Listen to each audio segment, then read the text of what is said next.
அது ஒரு மலைக்காட்டு பகுதியில இருக்கிற ரொம்பவே அழகான வீடு. தலைவர் அந்த வீட்டை சுத்தப்படுத்துற வேலையை பார்த்துட்டு இருந்தாரு. ஒரு ஆளு தலைவரை பார்த்துட்டு, இந்த தடவை இங்க தங்கறதுக்கு யாரு வராங்க தலைவரே? உன்னோட வேலையில கவனமா இரு தேவா. அதை தெரிஞ்சுக்கிட்டு என்ன பண்ண போற? தலைவரே, இந்த வீட்டை பல வருஷங்களுக்கு முன்னாடி ஆங்கிலேயர்கள் இந்த காட்டுக்குள்ள கட்டிட்டு போயிட்டாங்க. ஆனா இப்போ இது நம்ம கிராமத்துல ஒரு கெஸ்ட் ஹவுஸ் மாதிரி மாறிடுச்சே. உங்களுக்கே ரொம்ப நல்லா தெரியும் நான் எதுக்காக உங்ககிட்ட கேட்குறேன்னு. நீங்க வரவங்க கிட்ட நம்ம கிராமத்துல நடக்கிற விஷயங்களை பத்தி சொல்லிட்டீங்களா? இல்ல, இது வரைக்கும் நான் அவங்க கிட்ட எதுவும் சொல்லலை. இன்னைக்கு சாயந்தரம் அவங்க கிட்ட இந்த விஷயத்தை பற்றி சொல்லிடுவேன். தலைவரே, கவனமா இருங்க. அவங்களுக்கு சொன்னா மட்டும் போதாது, அவங்கள நம்ம நம்ப வைக்கணும். அதில் அவங்களுக்கு தான் ரொம்பவே நல்லது. இப்படி சொல்லிட்டு தேவா தன்னுடைய வேலையை பார்க்க ஆரம்பிச்சாரு. அப்புறம் தலைவர் அந்த வீட்டு வாசல்ல வந்து நின்னுட்டு இருந்தாரு. அப்பதான் ஒரு லக்ஸரியான கார் அந்த வீட்டு வாசல்ல வந்து நின்னுச்சு. அந்த காரை விட்டு மொத்தம் 5 பேர் கீழே வந்து இறங்கி நின்னாங்க. மிஸ் மோனா அவங்க 4 நண்பர்களை பார்த்துட்டு என்ன சொன்னாங்கன்னா, இங்க பாருங்க, நான் இதுக்கு முன்னாடி கூட நிறைய தடவை இங்க வந்துட்டு போயிருக்கேன். அதனால இந்த இலாக்கா மொத்தமும் எனக்கு தெரிஞ்ச இடம்தான். ஆனா நீங்க 4 பேரும் என் கூட இப்போ முதல் தடவையா வந்திருக்கீங்க. அதனால இந்த இடத்துல ஏதாவது ஏடாகுடமா பண்ணணும்னு மட்டும் நினைக்காதீங்க. ஏன்னா இந்த கிராமத்தோட விதிமுறைகள் அப்புறம் பாரம்பரியத்தை பத்தி உங்களுக்கு எதுவும் தெரியாது. மிஸ் மோனா சொன்னதை கேட்டுட்டு ஹன்சுமன் சிரிச்சுக்கிட்டே என்ன சொன்னாருன்னா, மிஸ் மோனா, நாங்கள் 4 பேரும் உங்களோட பிஸ்னஸ் பார்ட்னர்ஸ். ஆனால் நீங்கள் எங்களுக்கு சொல்கிறத பார்த்தா எப்படி இருக்குன்னா, நீங்கள் எங்களோட கிளாஸ் டீச்சர் மாதிரி இருக்கு. மிஸ் மோனா சிரிச்சுக்கிட்டே லில்லியை பார்த்து என்ன சொன்னாங்கன்னா, லில்லி, நான் சொல்றது இவங்க கேட்க போறது கிடையாது. நீ சொல்றத தான் இவங்க 3 பேருமே கேட்பாங்க. அதனால நீ கொஞ்சம் இவங்கள கவனிச்சுக்க. மிஸ் மோனா, இதுக்கப்புறம் எல்லா விஷயத்தையும் நாம் இந்த வீட்டுக்கு வெளியே நின்று பேச போகிறோமா, இல்லை உள்ளேயும் போகலாமா? மிஸ் மோனா, 17 மணி நேரம் ட்ராவல் பண்ணதில் எங்களுக்கு ரொம்பவே டயர்டாக இருக்குது. அப்பதான் அந்த ஊர் தலைவர் அவங்க கிட்ட ரொம்ப வேகமா நடந்து வந்து, நீங்களும் எதுக்கு வெளியே நிற்கிறீங்க? உள்ளே வாங்கல. நீங்கள் என்கிட்ட கேட்டுக்கிட்டதால நான் இந்த வீட்டை ரொம்பவே நல்லா சுத்தம் பண்ணி வச்சுருக்கேன். தலைவர் சொன்னதும் அவங்க எல்லாரும் அந்த வீட்டுக்குள்ள வந்தாங்க. மிஸ் மோனா தலைவரை பார்த்துட்டு என்ன சொன்னாங்கன்னா, நம்ம தேயிலை தோட்டம் எப்படி இருக்கு தலைவர் ஐயா? எப்பவும் போல கரெக்டாக இருக்கு மோனா மேடம். இதுக்கெல்லாம் காரணம் உங்களுடைய கடினமான உழைப்பு தான். நீங்க மட்டும் இல்லைன்னா என்னால நிச்சயமா இந்த பிசினஸை ஹேண்டில் பண்ணியிருக்கவே முடியாது. உங்களுக்கு எங்களோட காட்டுப்பகுதியோட கதையெல்லாம் ரொம்ப நல்லாவே தெரியும். ஆனால் உங்களோட பார்ட்னர்ஸ் முதல் தடவையாக இங்கே வராங்க. அதனால தயவு செஞ்சு அவங்களுக்கு சொல்லிடுங்க, சாயந்தர நேரத்தில் இந்த காட்டுக்குள்ளே போக வேணான்னு சொல்லுங்க. அதுதான் அவங்களுக்கும் ரொம்ப நல்லதாக இருக்கும்.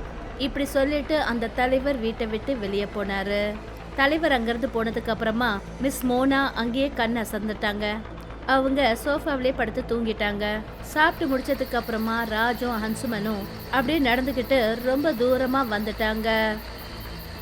எனக்கு என்ன தோணுதுன்னா, நம்ம 2 பேரும் பேசிக்கிட்டு ரொம்ப தூரம் வந்துட்டோம்னு நினைக்கிறேன். கரெக்டாக சொன்னடா. காட்டில் சுற்றுறதுல ரொம்ப நல்ல விஷயமே இதுதான். டைம் எப்படி போகுதுன்னு தெரியவே மாட்டேங்குதுல்ல. திடீர்னு அவங்க 2 பேரு காதுகள்ல ஏதோ ஒரு பொண்ணு பாட்டு பாடுற குரல் கேட்டுச்சு.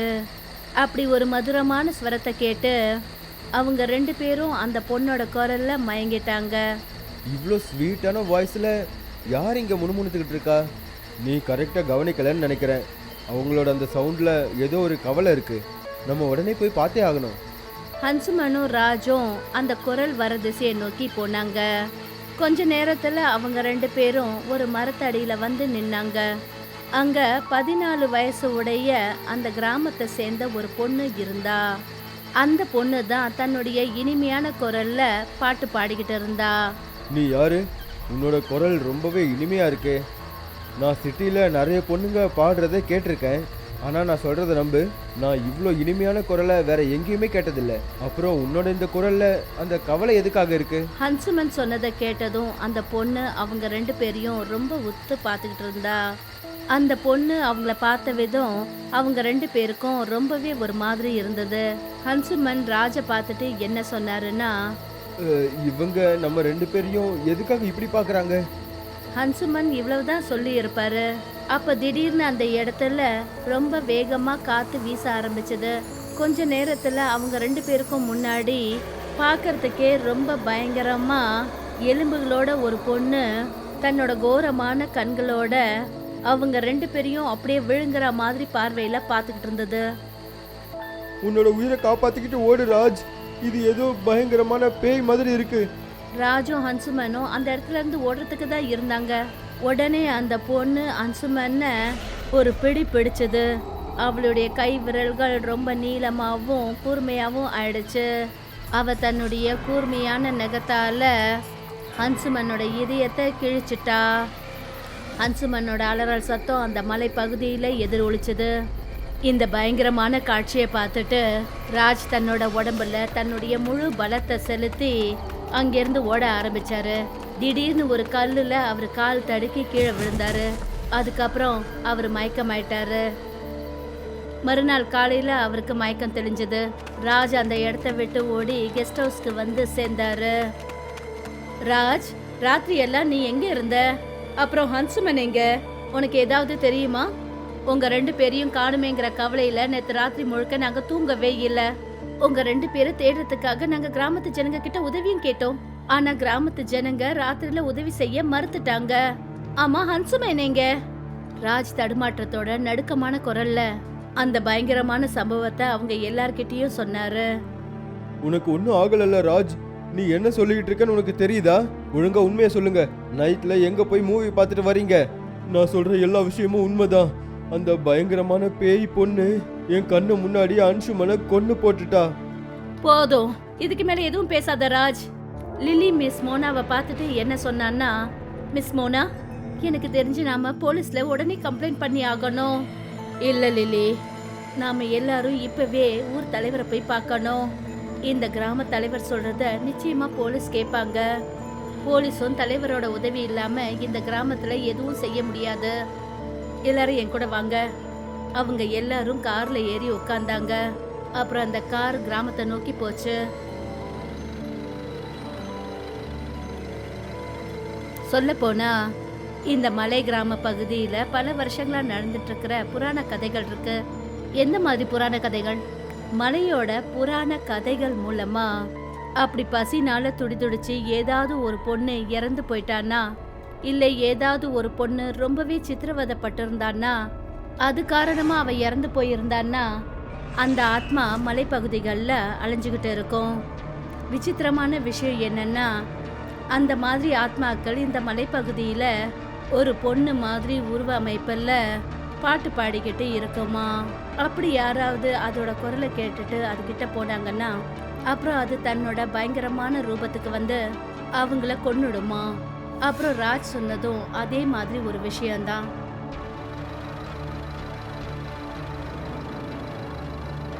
தலைவர் வீட்டு வாசல்லையே நின்னுக்கிட்டு இருந்தாரு.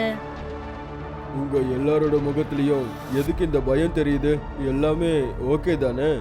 அப்பதான் தலைவரோட வீட்டுக்கு தேவா அங்கிருந்து ஓடி வந்தான். அப்புறம் ரொம்ப பயந்தபடி தலைவரை பார்த்துட்டு என்ன சொன்னான்னா, தலைவரே, நம்ம கிராமத்துல இருக்கிற சில ஆளுங்களுக்கு காட்டுக்குள்ள ரொம்பவே மோசமான நிலைமையில ஒரு சடலம் கிடைச்சிருக்கு. அந்த உடம்போட மோசமான நிலைமையை பார்க்கும்போது அவனை அச்சேரி தான் கொண்டு இருக்கும்னு தோணுது. தேவா சொன்னதை கேட்டதும் தலைவரோட கண்கள்ல ஒரு விதமான பயம் தெரிய ஆரம்பிச்சது. அப்புறம் அவரு ரொம்ப பயந்த பார்வையோட அங்க இருந்த மிஸ் மோனாவை பார்த்தாரு.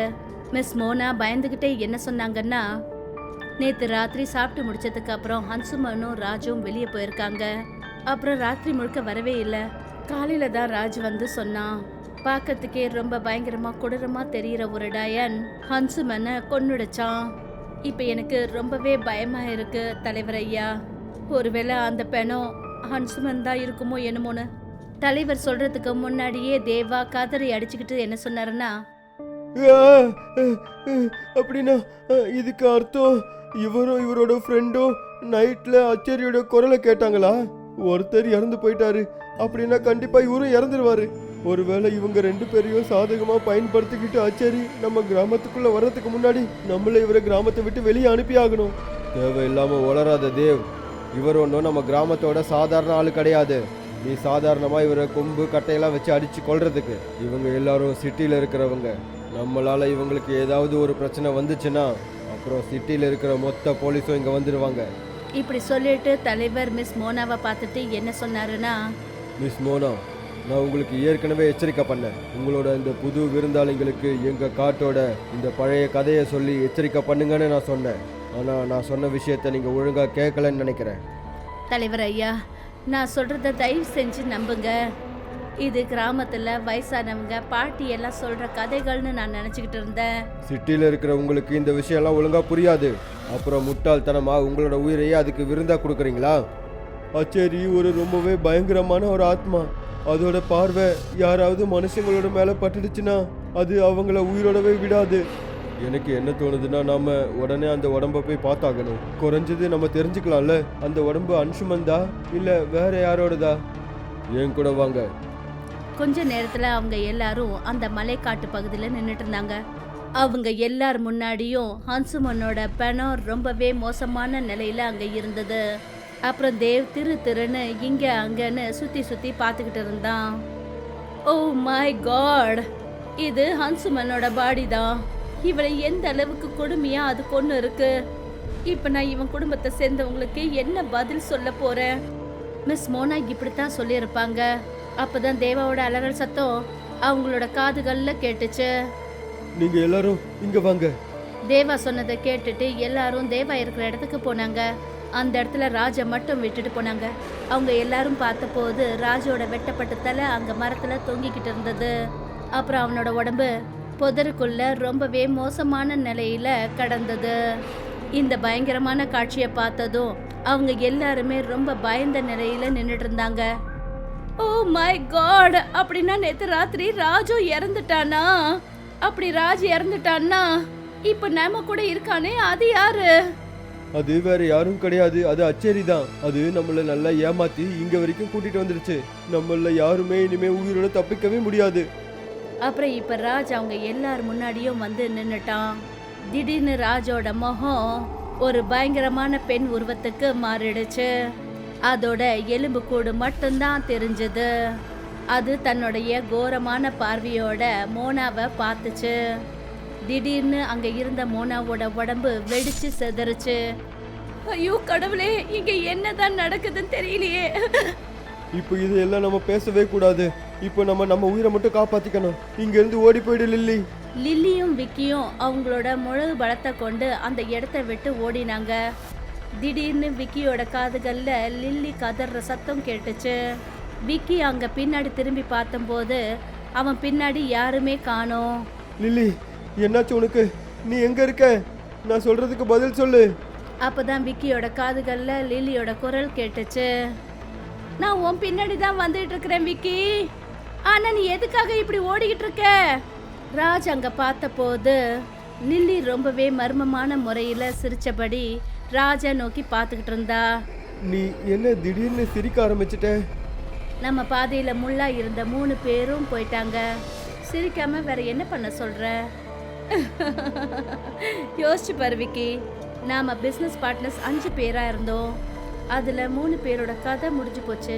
இப்ப அந்த மொத்த ப்ராப்பர்ட்டியும் நம்ம 2 பேருக்கும் மட்டும்தான் சொந்தம். நாம நம்ம வாழ்க்கைய ஜாலியா என்ஜாய் பண்ணலாம். நீ நீ என்ன பேசிக்கிட்டு இருக்க? உன்னால எப்படி இப்படி யோசிக்க முடியுது? விக்கி சொன்னது இவ்வளவுதான். அப்பதான் விக்கியோட காதுகள்ல தேவாவோட குரல் கேட்டுச்சு. அது லில்லி கிடையாது, அது வேற யாரோ. ஒருவேளை நான் சொல்றதுல உங்களுக்கு நம்பிக்கை இல்லைன்னா நீங்களே நல்லா கவனமா பாருங்க. தேவா சொன்னதை கேட்டதுமே விக்கி தன்னோட தலைக்கு மேல பார்த்தான். அப்ப லில்லி இறந்து போய் ஒரு பெணமா அங்க தொங்கிக்கிட்டு இருந்தா. அவளோட இதயத்துல ஒரு கூர்மையான மரம் விழுது குத்தப்பட்டு இருந்தது. விக்கி ரொம்பவே பயத்தோட தனக்கு முன்னாடி நின்றுட்டு இருந்த அந்த லில்லிய பார்த்துக்கிட்டு இருந்தான். திடீர்னு லில்லியோட முகம் ஒரு பயங்கரமான எலும்பு கூட மாறிடுச்சு. அது தன்னுடைய கூர்மையான நகங்களால விக்கியோட இதயத்துல குத்துச்சு.